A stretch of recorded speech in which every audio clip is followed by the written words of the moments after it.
और न ही विद्वता की जरूरत है। चर्चा का मकसद ही है कि हम आप शिव शिष्य बन जाएं। समय आवश्यक है, समय के अंदर ही सारी चीजों को रखने का प्रयास किया जा सकता है। अब महादेव की इच्छा है कि समय पर समाप्त होती है या थोड़ा आगे पीछे खिसक जाता है, लेकिन मन के अंदर एक समय को अंकित करना पड़ता है, तो चर्चा वहां जाके खुद ब खुद समाप्त हो जाती है। ये एक शिकंजा है कि शिकंजा कस के रखा जाए, 10 मिनट है तो 10 मिनट में चर्चा को समाप्त की जाए, नहीं तो विषय तो अथाह है, रात भर भी चर्चाएं हो सकती है। खैर ये सब भाव का खेला है। हम लोग शिव शिष्य परिवार के लोग हैं, शिव शिष्य बनने का प्रयास कर रहे हैं। इसी प्रयास में कुछ उदाहरण लिया जाता है।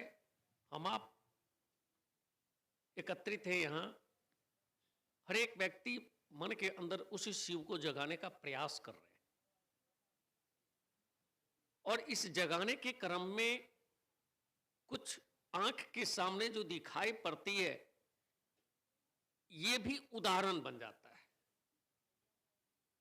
कभी कभी बीती हुई बात उदाहरण बनता है, कभी ग्रंथ उदाहरण बनता है, और कभी हमारे आपका जो व्यवहार है ये उदाहरण बनता है। और ये सब मिलजुल करके जो एक रास्ता साहब श्री हरिंद्रानंद का दिया हुआ रास्ता है, उस रास्ता पर चलने का हम आप प्रयास करते हैं। भाव में अभी थोड़ा बहुत नीचे से हुआ, समय को देखा जाए, चर्चा को दिया जाए या भजन को दिया जाए,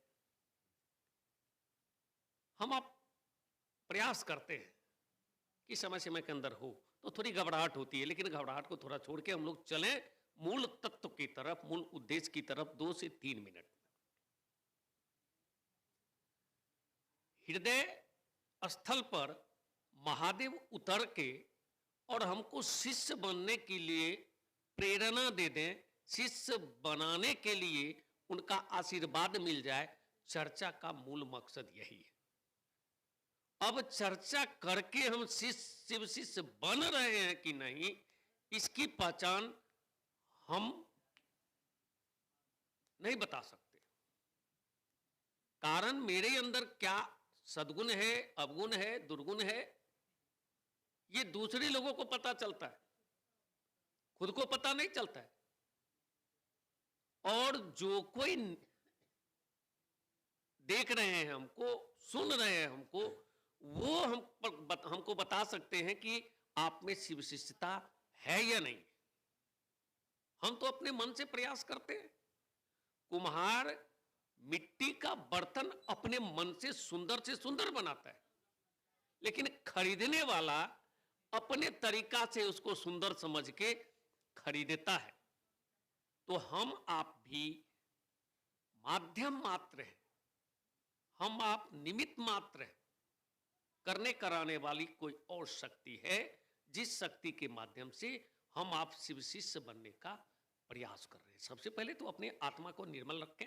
अभी हमारे राजीव भैया कह रहे थे कि आत्मा को निर्मल बनाने का प्रयास किया जाए, तो निर्मल बनावे। और जब निर्मल बनेगा तो मुंह से कभी भी अपशब्द नहीं निकलेगा, कभी भी क्रोधित बात नहीं निकलेगी। शांत होने का और शांत रह के शिव के शिष्य बनने का प्रयास हम आप करेंगे। और इतना ही हर जगह के गुरु भाई गुरु बहना करते हैं। कुछ गुरु भाई गुरु बहनों के अंदर आता है अभी भी की पूजा पद्धति की झलक जो दिखाई पड़ती है। आरती आया तो हमारा हाथ आरती तक नहीं पहुंचा, इसका मतलब हम शिव शिष्य नहीं है। आज के शिव शिष्य में हम छूट गए, ये शिव शिष्यता नहीं है। प्रसाद मिला तब शिव शिष्य बने, प्रसाद नहीं मिला तो शिव शिष्य नहीं बने, कोई बात नहीं। असली प्रसाद है किसी भाई बहनों के माध्यम से जो बातें निकल रही है, असली प्रसाद ये है, इसको ग्रहण करने का हम प्रयास करें। किनके मुंह से क्या निकलेगा कोई नहीं जानता। ऐसा नहीं है कि जो पढ़े लिखे लोग हैं उन्हीं के मुंह से अच्छी बात निकल रही है। जो नहीं पढ़े लिखे लोग हैं वो भी विद्वान हो सकते हैं, और बहुत पढ़े लिखे लोग भी मूर्ख हो सकते हैं। मूर्खता का यह मतलब नहीं है कि वो शिक्षित है कि अशिक्षित है। विद्वता का ये अर्थ नहीं है कि वो पढ़ा लिखा है कि नहीं। उदाहरण है, बाबा कबीर लिखे हैं कि मसीह कागज छुए वो नहीं, और क्या ना है कलम लियो नहीं हाथ। कभी पढ़ा लिखा नहीं, कभी लिखा नहीं, लेकिन उनके अंदर में जो महादेव का गुरु रूप जो था, उसके अंदर विभिन्न तरह की बहुत सारी अच्छी अच्छी बातें उनके माध्यम से निकली, और आज वो हमारे देश की प्रतीक है। तो एक बात मैं हर चर्चा में कहा करता हूं कि अंधविश्वासी नहीं बने। शिव चर्चा अंधविश्वास और ढकोसला का कट्टर विरोधी है। चंदन लगाएंगे तभी बाबाजी हो गए। एक दिन चंदन पर भी चर्चा चली थी।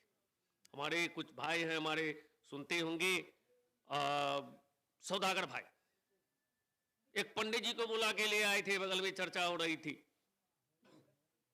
कि बताइए चंदन लगाने से क्यों नहीं बाबाजी होगा। तो उस विषय में नहीं आना है। हम आप मन से शिव शिष्य बनने का प्रयास करें, क्योंकि मन ही शिष्य बनेगा।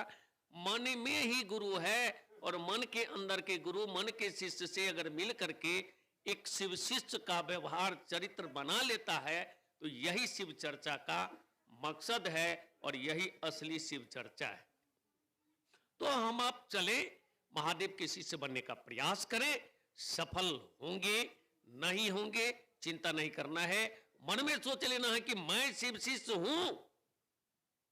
जिस समय मन के अंदर आएगा कि मैं शिव शिष्य हूं, तो शिष्यता का भाव अपने आप जन्म लेगा।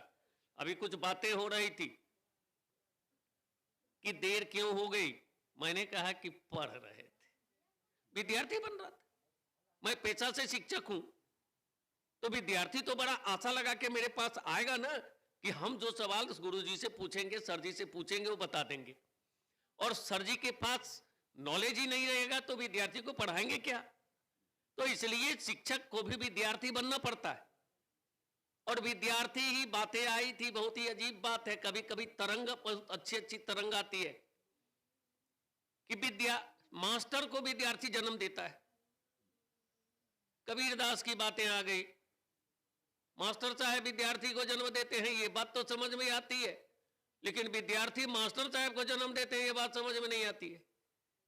विद्यार्थी जो कुछ पूछ दे, मास्टर साहब को जवाब देना है, तो कहां से आएगा। मास्टर साहब खजाना लेके तो नहीं बैठे हुए, पैसा तो नहीं है कि अंदर में रखे हुए जितना निकाल के देते रहेंगे। पैसा भी रखेंगे तो एक दिन खत्म हो जाएगा।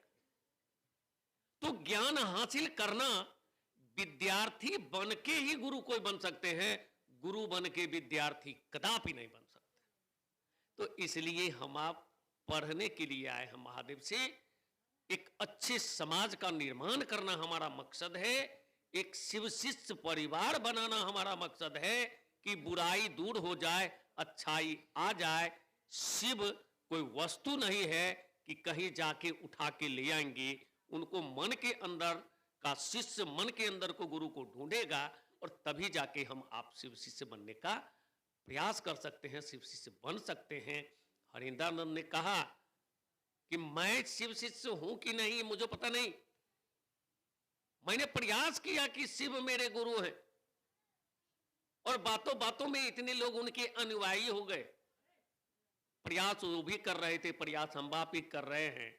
तो साहब की वाणी में वो जादू थी कि आज भारत ही नहीं, दुनिया के 6 देश में शिव चर्चा हो रही है। उनकी वाणी में ताकत थी, उन पर शिव का बहुत बड़ा आशीर्वाद था। हम आप में जितनी ही औकात है, उतने लोगों को तो कम से कम शिष्य बनाने का प्रयास करें। अभी राजे भैया बढ़िया बात कर रहे थे कि शिव चर्चा करवा लेते हैं, करते नहीं। करने का प्रयास करें। मैं ज्यादा समय नहीं लूंगा। शिव शिष्य बनने के लिए जो भी कर्म करना हो करते रहिए, और अपने आप को हमेशा ठंडा रखने का प्रयास करें। माथा पर बर्फ की फैक्ट्री हमारे गुरु भाई कह रहे थे, बर्फ की फैक्ट्री माथा पर खोल लें और मन के अंदर चीनी मिल खोल लें, तो कभी किसी से झंझट नहीं होगा, कभी आवेश नहीं आएगा, कभी दर्द नहीं होगा, कभी किसी को तकलीफ नहीं होगा। इतना ही करने का प्रयास करें, यही शिव शिष्यता है। मैं इन्हीं चंद वाणी के साथ अपने वाणी को अगली चर्चा के लिए विराम देता हूँ। जय गुरुदेव।